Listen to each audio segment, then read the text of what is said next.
Hey, welcome to 2021 and Happy New Year to all of you listening out there. It's exciting to be entering into T&M's third calendar year of existence, so much so that I couldn't wait to get the next episode out to you a few days early. Instead of Sunday, you get a fresh drop here on Friday the 1st. We hope to be in your ears as you work off the excitement of last night, or as you dig into some fresh projects and resolutions over the next 3 days of the long weekend, or as you start the drive home and head back after what we hope was an exciting, memorable, and happy holiday season. With all that said, let me ask that if you appreciate the show, the early drop, or you just want to start the new year with some good karma, head on over to your podcast player of choice and leave T&M a rating and review. We can't think of a better way to start the new year off right. On top of that, I invite you to consider a resolution that I myself have taken, and that's to head over to Patreon and support the artists you love. Or, if your podcasts have ads, simply take a few seconds to at least let them play through or listen to them rather than hitting fast forward. Creating content isn't free. There's an investment in software, mics, storage and distribution fees, but mainly creating quality content is just time consuming. And there's only a limited number of ways for us to get a return on that investment. And believe me, I don't think most of us are trying to get rich at this.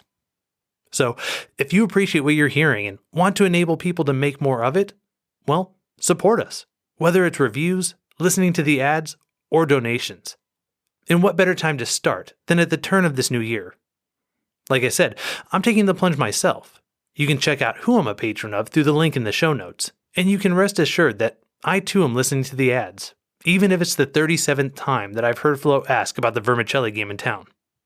You know, vermicelli? It's a noodle? Anyway, the shameless plug is over. Thank you to everybody who's already left a rating or who's a patron of their favorite podcast. Now, it's time to get back to all of the scheming, backstabbing, betrayal, and murder that we know you tuned in for. On with the show, and on with 2021.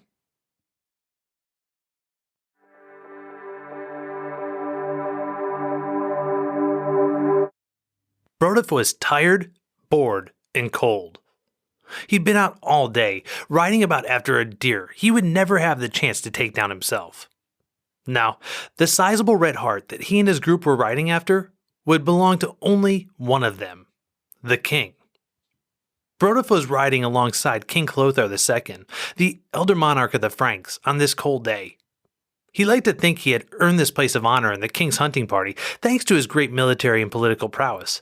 Not to mention a bloodline he liked to boast stretched all the way back to Clodio, the father of Merivek.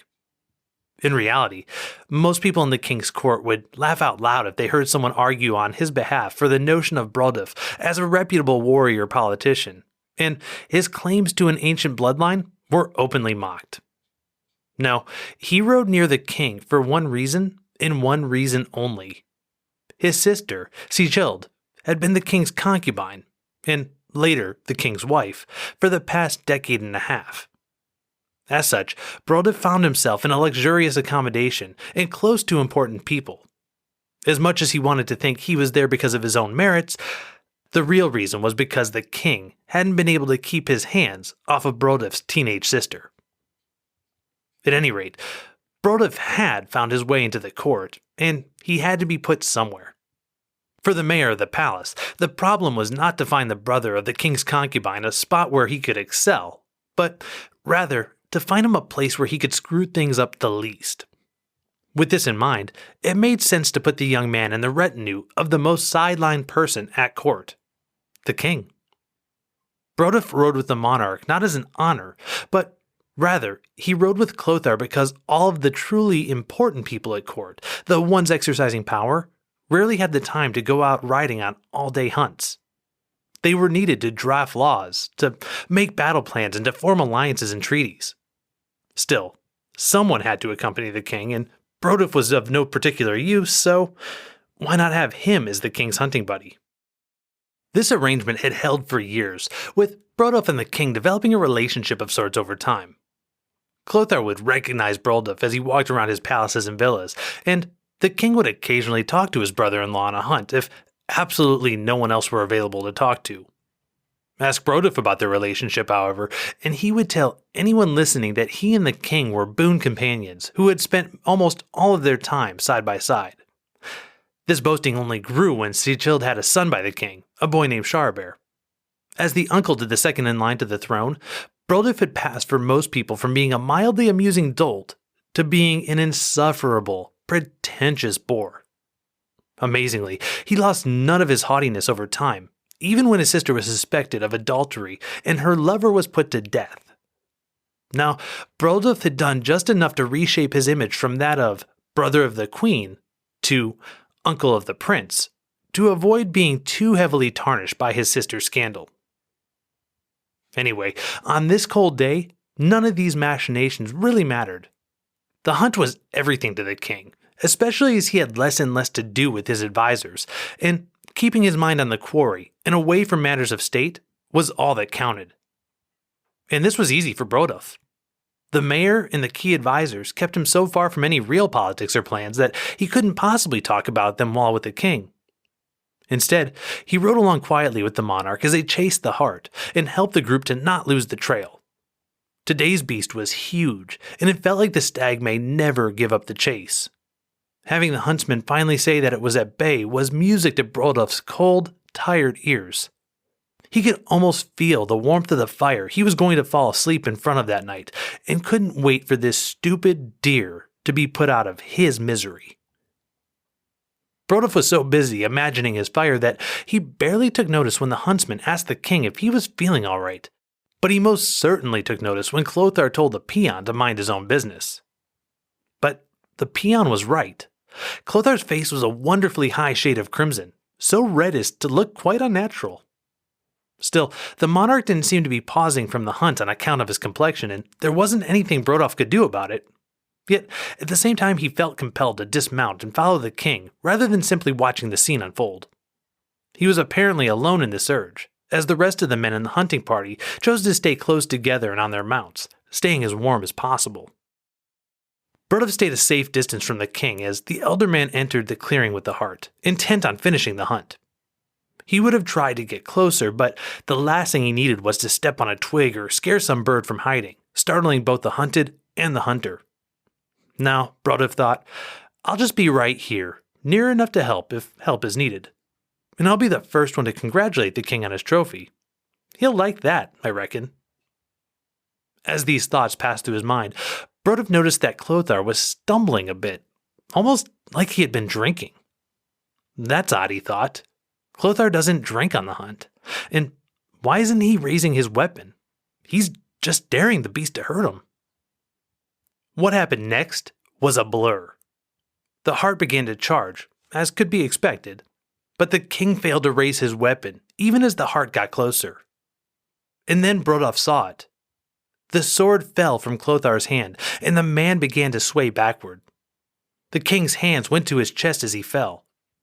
The hart, now nearly over the king, also seemed to sense something amiss and veered away from the collision, starting instead for the woods. Brodulf's initial thought was to give chase, but the sound of the king's body smacking the ground brought him back to his senses. He forgot about the deer and began running to the king. Thanks to his position, he arrived before everyone else, just in time to see the dying man's lips moving ever so slightly. He leaned in to listen to this final message. Hearing nothing, he turned to look again at the face of the king. Clothar was gone. Brodulf sat next to the king as the others now approached. Seeing the immobile body and the quiet young man sitting next to it, these advisors knew the worst had happened. Yet as they came near, Brodulf took to his feet. Now was his chance, his opportunity to go from uncle of a prince to regent of a king. I heard his last words as his soul departed this realm, Brodulf claimed. He said he wanted his lands looked after as they have been, with 2 kings, one in Austrasia and one in Neustria. He wants both of his sons to share in the burdens of kingship. He wants Dagobert to continue as the king of Austrasia, but wishes for his second son, Sharbert, to assume the throne in Neustria in his place. Those were his dying words, spoken to me on this very spot. Did you not hear him? The 2 men, shocked by the sight of the king's lifeless body before them, failed to answer. Let me ask the question in a different way, Brodulf continued. Would you rather explain to everyone why you were sitting on your horses well away from the king at the moment the monarch died, doing nothing to help him survive the onslaught of the heart? Or would you rather tell the court that you were so close at the end, doing your jobs properly as protectors of the king, as to hear the words he spoke to me at his last? The men, now fully understanding what was being asked of them, shook their heads in agreement. Given the choice between telling the truth and very likely incurring the wrath of the king's family, or going along with Brodulf and ingratiating themselves with the man who would possibly be the uncle to the new king, well, the choice was obvious, both for purposes of self-preservation and career advancement. With that, Brodulf staked his nephew Charabert's claim to the kingdom of the Franks. The old king had only just fallen, and yet, within seconds of his demise, the Merovingian race to carve up his kingdom had already begun. Brodulf struck first, and now headed back to the palace with the king's body to solidify his plan. He knew it would only be a matter of time before Dagobert threw a counterpunch, and he had to be ready. This is Thugs and Miracles.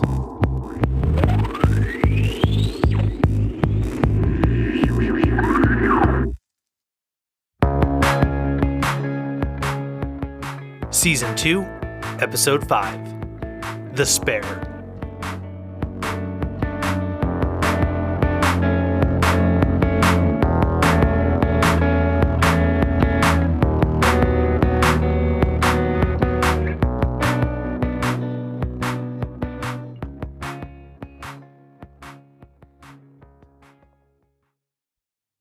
All right, welcome back. As always, I'm Benjamin Bernier, and this week we're going to take a look at Dagobert's rise to power.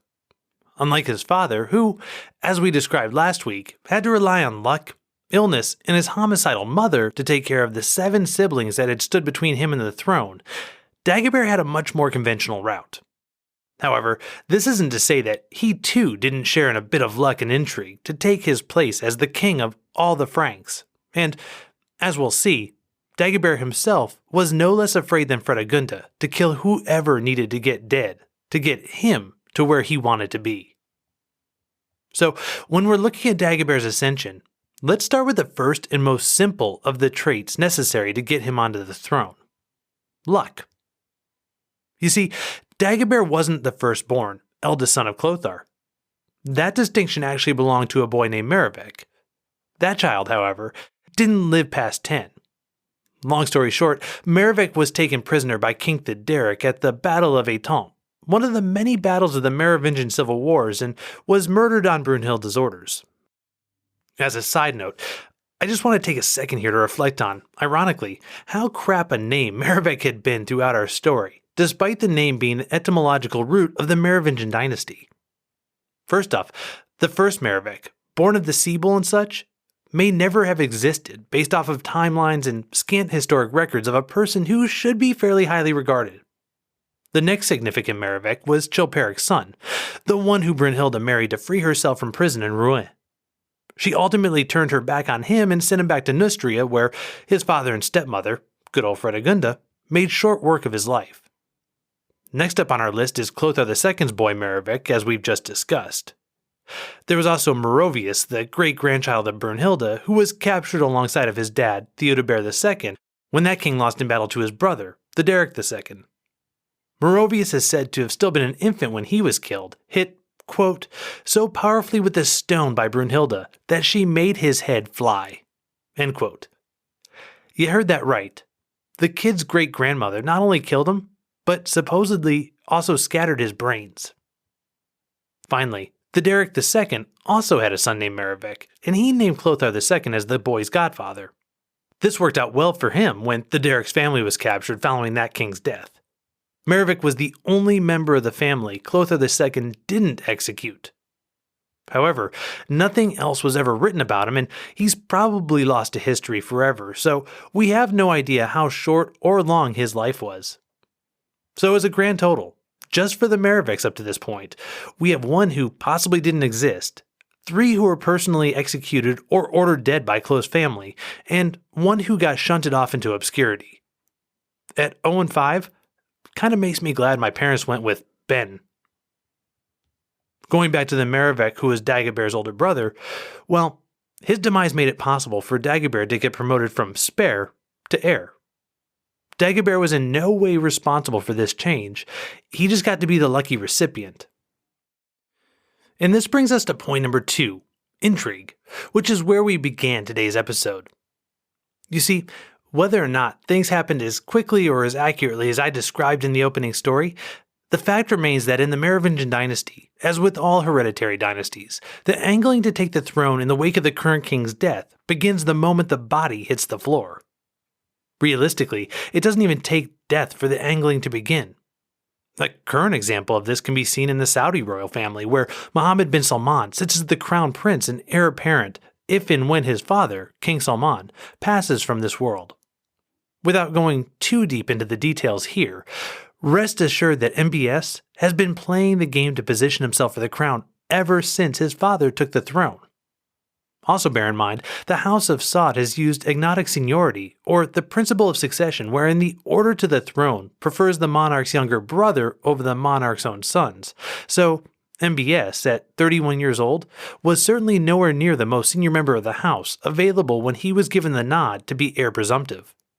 On top of that, his father, the king, had actually removed one of his own brothers, Mukrin, setting the conditions for a new generation of Saudis to take power when he named Mohammed bin Nayef, cousin to Mohammed bin Salman, to the crown prince position. He later replaced bin Nayef in favor of his son, complete with the show of good faith on Saudi television wherein the outgoing crown prince kissed the hand of the incoming heir, MBS. Nothing says power move like making someone kiss the ring on live television. Well, there was no TV available back in 629, but that didn't make the jockeying for power any less brutal. In the case of Clothar II, he left behind 2 sons, Dagobert and Sharabert.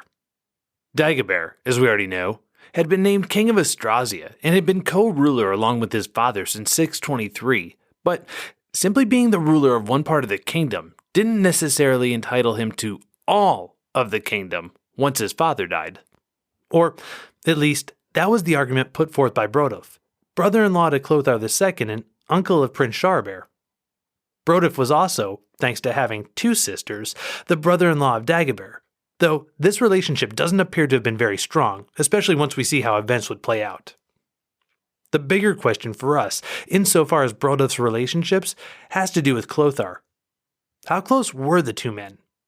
We have to assume that Brodulf held a fair amount of influence with the king, especially since the king made Dagobert return to Clichy, near Paris, to marry Sichel's sister. If Clothar didn't care for Brodulf, it seems very odd that he would show so much favor to the man by making him the brother-in-law of 2 kings, especially against Dagobert's will.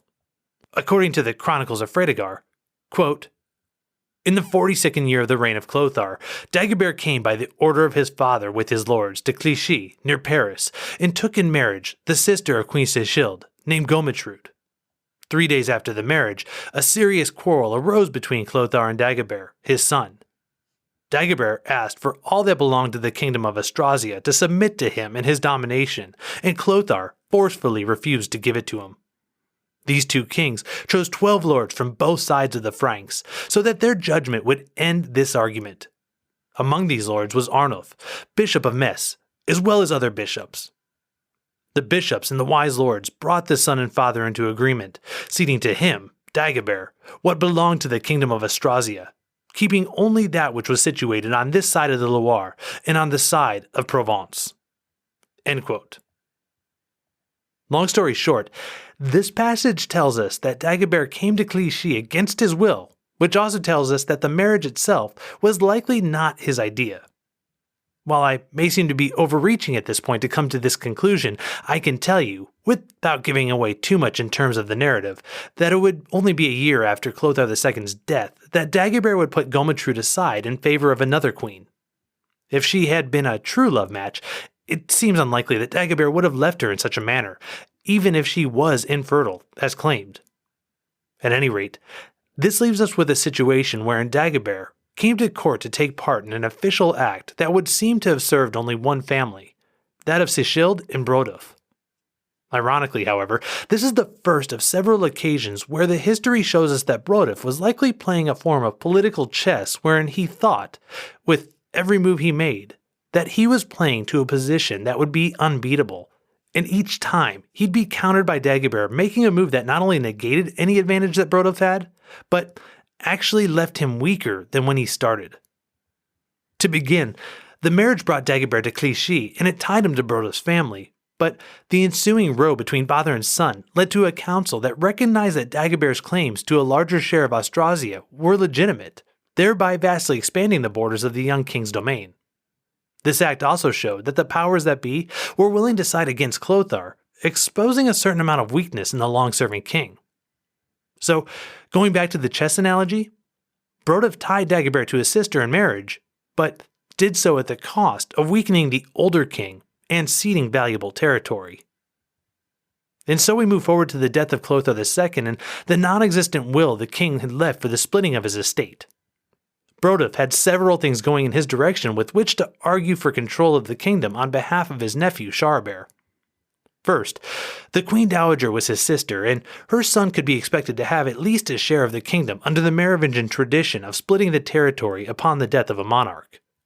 Second, Brodulf exercised some amount of loyalty from men-at-arms within the kingdom, so Dagobert's right to the kingship was far from assured. According to Jean-Charles Léonard de Simondi, an 18th century historian, quote, "The grandees of Neustria were convoked at Soissons by Dagobert's lords, but their assembly was but scanty. Whilst those who had repaired to that town acknowledged Dagobert, the others ranked themselves under the standards of Brodulf, chose Charibert for their king, and formed an army for him in the southern provinces of the kingdom." End quote.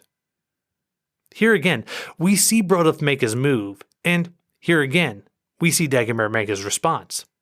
According to Fredegunda, quote, "Dagobert, learning of the death of his father, ordered all of his leudes who submitted to Austrasia to assemble an army. He sent some deputies to Burgundy and Neustria to elect a king. Coming to Reims and approaching Soissons, all of the bishops and all of the lords of the kingdom of Burgundy submitted to him. Charibert, his brother, attempted to seize the kingdom, but, due to his stupidity, his attempt had little effect. Brodulf, his uncle, wanting to establish him on the throne, started to support him against Dagobert, but the event was otherwise decided. Dagobert, having taken possession of all of Clothar's kingdom, from Neustria to Burgundy, and having secured their treasuries, was finally touched by compassion and ceded Aquitaine to his brother Charibert. He confirmed this donation by treaty so that Charibert, at no time, could reclaim from Dagobert any of the kingdom of his father. Charibert established his residence at Toulouse." End quote. Long story short again, Brodulf made a move, and Dagobert brought an army.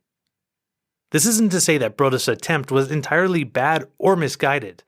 He had a shot at power and he took it. His attempts ended up confirming the region of Aquitaine for his nephew, so in the end not all was lost. And it makes sense that later historians such as Fredegunda, still writing under the banner of the Merovingians, would look to say largely positive things about the current regime and name-call the opposition. In that sense, claiming that Charibert was stupid for having stood up to Dagobert is as much a slight against Brodulf as it was Charibert. And come on, the kid was about 15 years old, give or take 5 years, nearly a decade younger than his half-brother. He had none of the practical experience Dagobert had, and none of the connections to the senior advisors who were largely running the show. So, to call Charibert stupid, despite maintaining a claim to any portion of the kingdom, seems a tad over the top. However, now that Charibert has a piece of the pie, we have to ask how Brodulf responded. Well, for reasons unknown to history, but most likely as an attempt to fall back into Dagobert's good graces, Brodulf was in the entourage as Dagobert set out to cross Burgundy to meet his subjects and dispense justice. That's right, rather than staying in Aquitaine, where his young nephew now ruled as king, Brodulf decided his best play was to stay close to the big king. Well, Brodulf clearly never saw the wire and clearly never heard the adage of, if you come at the king, you best not miss. And he definitely did not take into account Dagobert's sense of judgment, or, if judging by these older sources, his bipolar attitude toward justice in general. Again from Fredegunda, quote, "Dagobert judged with such equity all of the lords, the poor like the rich, that everywhere one looked at him as though all he did was agreeable to God. No present, no exception of persons could be brought to his side. The justice of the Most High Lord alone governed. Having thus gone to Dijon, and having passed several days in Saint-Jean-de-Lons, he established with great care for all the people of his kingdom.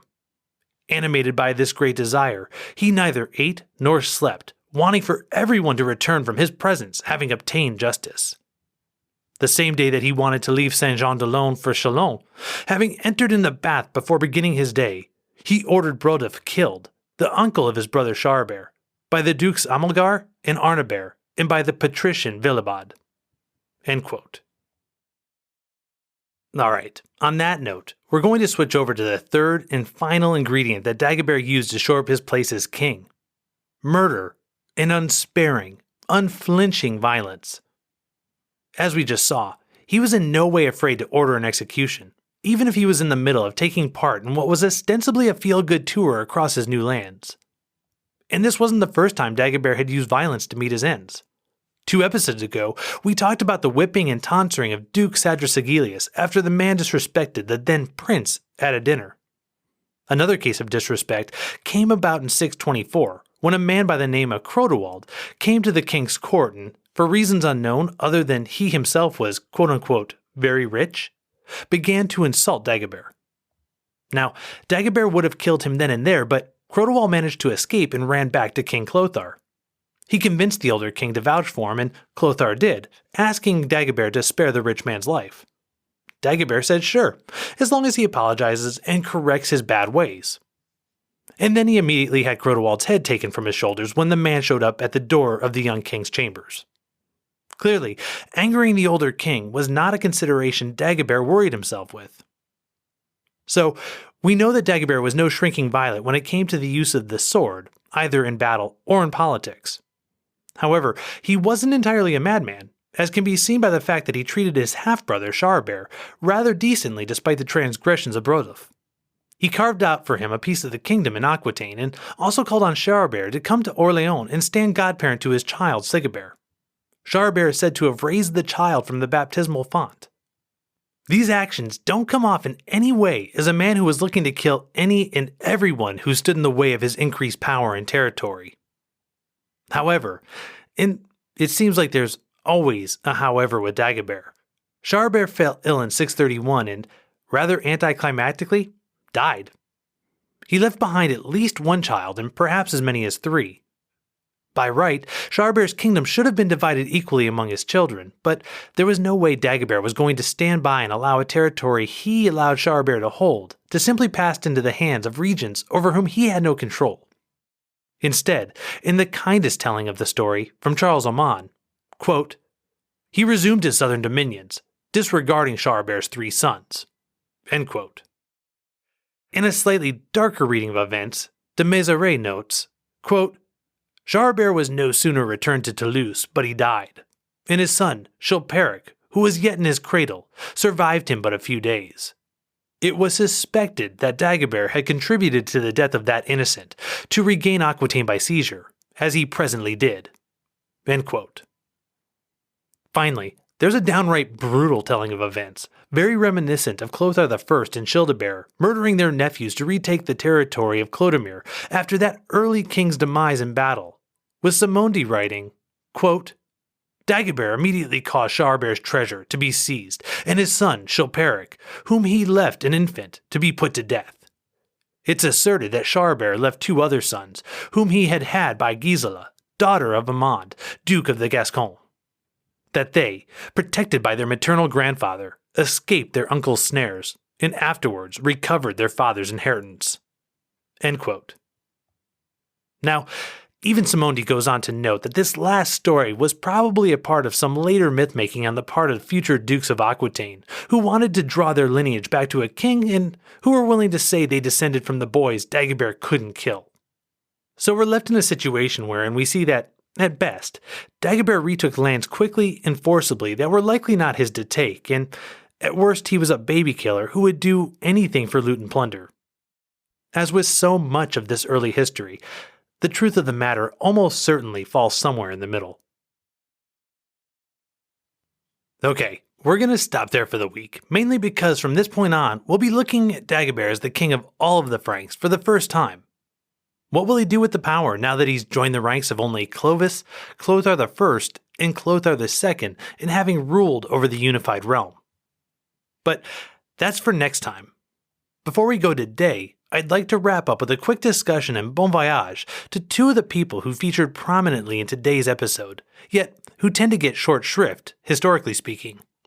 These are Sicilde and Gometrude, the sisters of Brodulf, the queens to two kings, and the mother to another.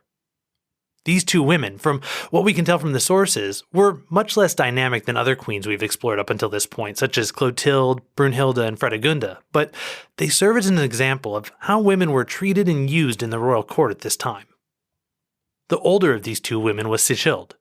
According to historian Christian Boyer, she was born in 590 and became concubine to Clothar II at the age of 15.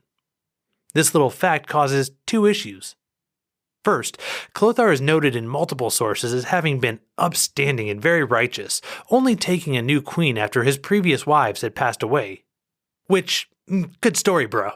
Except, he apparently enjoyed a 15-year-old side piece for upwards of 14 years while his wife Bertrude, mother of Dagobert, was still very much alive. The second issue that comes up is being able to tell Charabert's age accurately. He's given about a 10-year age gap in the sources, mainly due to no official decree of his birth having been given. It seems that he was born a bastard, and it likely wasn't as important to claim him as a prince since the current queen had a legitimate son in Dagobert. So, for what it's worth, we don't know how old Charabert was except to say he was between 15 to 25 years old when he died. At any rate, Sicilde stayed with Clothar until Bertrude's death. Not that she very likely had any real say in the matter, and was elevated to the queenship in 619 when that position became available.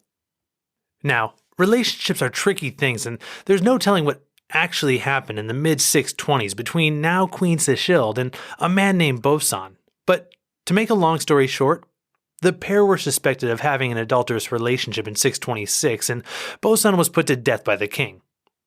There's no record of punishment having been inflicted on Sicilde, and she pretty much drops from the sources at this point. Whatever happened, the taint of adultery doesn't appear to have made its way to Brodulf or Charabert. If I had to wager a guess, Sicilde was probably sent off to a convent, as the murder of a queen would seem to be a salacious enough event to have made its way into the history. Overall, Sicilde's story is not particularly happy, but is also in line with how royal women have often been treated. She was chosen at a very young age to pleasure a king well her senior. She was elevated to the queenship, almost certainly with the gleeful persuasion of her brother, and when, after 20 years in a relationship that began when she was 15, she finally took a lover of her own choosing, she got to know he was murdered and she herself was taken care of one way or another. It doesn't take much to hear the whispers of Catherine Howard, Henry VIII's fifth wife, floating about in this story. The second queen, Sicilde's sister Gometrude, doesn't have a much happier story. Ordered into marriage with Dagobert, it had to have been awkward that she was the sister of the woman who had served as Dagobert's father's concubine for years, the woman who replaced his mother on the throne and who was also the mother to his greatest rival in the succession. And it definitely wouldn't have become any less awkward once Sicilde was charged with adultery a year after Gometrude's wedding. Again, it wouldn't have been surprising if all of this drama would have been used as a way for Dagobert to get rid of Gometrude and depose Charabert from the succession. Instead, he ended up waiting 3 more years before he divorced Gometrude on grounds of quote-unquote infertility. Although, I'd also be in no way surprised to find out that she was infertile more due to her husband's lack of affection than any physical malady. One final note on this flawed marriage. Gometrude was about 5 years older than Dagobert, give or take a few years. Given the propensity for younger women at this time, as witnessed by the 15-year-old Sicilde, I can't help but wonder if the age difference played a role on top of everything else. At any rate, once she was put aside by Dagobert, history has nothing more to say about her. We can only imagine what might have been the fate of an unloved, childless queen, sister to another disgraced queen, and whose brother had been executed by her husband, or what her thoughts may have been as she watched her husband, a man she was forced to marry, move off to take a, quote, young girl of admirable beauty named Natishild as his bride. if there were ever a vote held for the person to whom history and fate were the most cruel, capricious, and unfair, I'd say that Gomertrude would have to be in the running. Alright, as we head off on that wildly happy note, heading into next week, Dagobert is the king of the Franks, not just through the death of his father and the sheer lottery-esque luck of having been born the son of a king, but also through the death of his half-brother, the assassination of his brother-in-law, and the possible murder of his half-nephew. With all of that said, it's worth noting that Dagobert's consolidation of power was actually less bloody than every other king we've seen so far, all of whom had to win battles or lead prolonged campaigns against other family members' territories to gain their position. Even the retribution Dagobert took against Brodulf, a simple and perhaps offhand command to have him assassinated, really pales in comparison to how Clothar II treated his main rival to the throne, Brunhilde, when he got his hands on her. And this sets the trend for Dagobert's kingship. He's still playing hardball, no doubt, but overall we can see a difference beginning to emerge as the Frankish kingdom matures further and further. The fights are becoming less outwardly violent as the political structure becomes more complex. This certainly doesn't mean it's a touchy-feely type of environment, but brute force is becoming less of a factor as culture, law, and religion still take on increased importance. Still, in a way, this will make it more difficult for the kings yet to come. Instead of simply being able to succeed and thrive through brawn and strength, the leaders who will take center stage going forward will need to be smarter, more sophisticated, and better connected. And, as we'll see, there are people who are able to meet these requirements. They're just not always the king.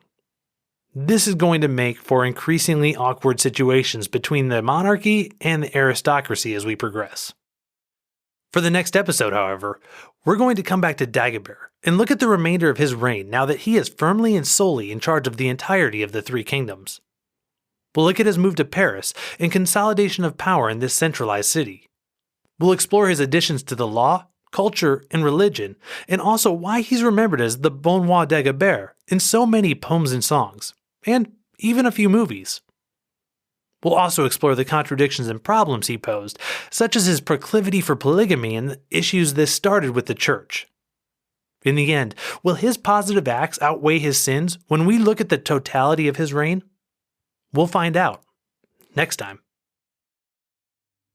Alright, as always, the music used for the show comes from Josh Woodward and includes his songs Bully and Lafayette. For a free download of these songs or hundreds of other great tracks, check out his site at joshwoodward.com.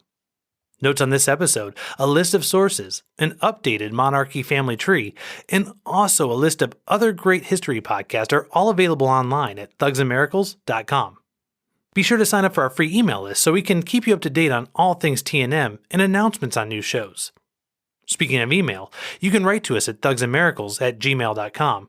You can hit us on Twitter at thugsandmiracle with no S on the end, or you can leave a comment on Facebook and Instagram at thugsandmiracles. Also be sure to check out the Time Travel Talks hashtag and account on Twitter, as well as historypods.com and their associated Twitter handle at Pods of History. And if you haven't already, as I asked of you in the intro, please take a moment to head over to your podcast player of choice and leave TNM a rating. We'd appreciate starting off 2021 strong, and as always, we appreciate you. Okay, once again, my name is Benjamin Bernier, and I look forward to seeing you again in 2 weeks as we continue to explore Thugs and Miracles.